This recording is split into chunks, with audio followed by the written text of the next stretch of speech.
বাংলাদেশ যখন তার ভূখণ্ড পেয়েছিল তারপর থেকে এই যে আপনারা জেনজি দেখতেছেন এরা শ্রেষ্ঠ, কারণ এখন পর্যন্ত 75% বাংলাদেশিরা ভারতকে শত্রু হিসেবে চিহ্নিত করে ফেলছে।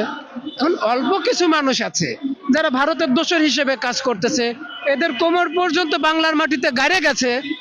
আমরা বিপ্লবী পরিচয় দিচ্ছি অথচ তাদের কাঁধের উপর দাঁড়ায় তাদেরকে গলা পর্যন্ত গাড়ে দিতে পারতেছি না। এই যে গলা পর্যন্ত আজকে গাড়ি না দিতে পারে, 30 দিনের সময় দিলাম, এই 30 দিনে বাদ বাকি বিপ্লবীদের দিকে বুলেট ছুটে আসবে, আমরা ঠেকাইতে পারবো না। এই জন্য আপনাদের মাধ্যমে আমি ইনকিলাব মঞ্চকে সবাইকে বলবো যে এই যে তদন্তের নামে তালবাহানা, তদন্তের নামে সময় ক্ষেপণ, এগুলো সুবিচার থেকে আমাদেরকে বঞ্চিত করবে।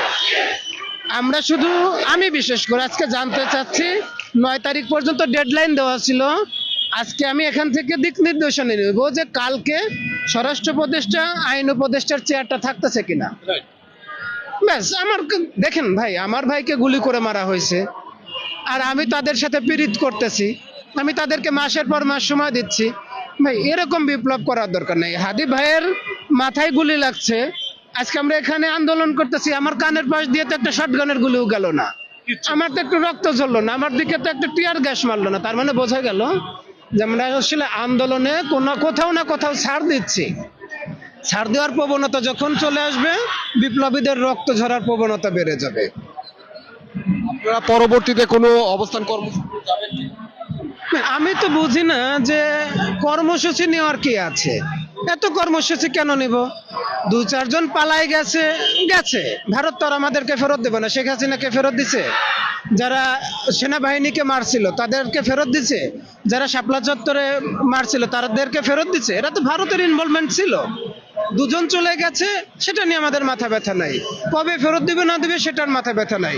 এর পিছনের মাস্টার মাইন্ডকে, এর পিছনে কারাও ইন্ধন যোগাইছে, পরোক্ষভাবে কারাই করছে, এটা কিন্তু পুলিশ জানে।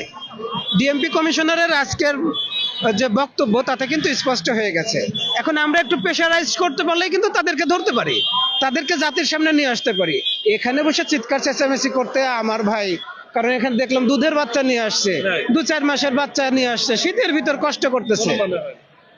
চলেন না এখনই ঘোষণা দেন, 3 ঘন্টার ভিতর যদি চেয়ার নড়াই না দিতে পারি, 3 ঘন্টার ভিতর যদি ওকে এখান থেকে তুলে না দিতে পারি, আমার কাছ থেকে বুঝে না। আরে হাদি ভাই গুলি খেয়ে মরছে, আপনি এখন টিয়ার গ্যাসের সামনে দাঁড়াইতে ভয় পাইতেছেন, আপনি এখন শটগানের সামনে দাঁড়াইতে ভয় পাইতেছেন। এভাবে ভাই বিপ্লবী কখনো বিনয়ী হবে না। বিপ্লবী বিনয়ী হলে বাকি বিপ্লবীদের জীবন ঝুঁকির ভিতর পড়ে যায়।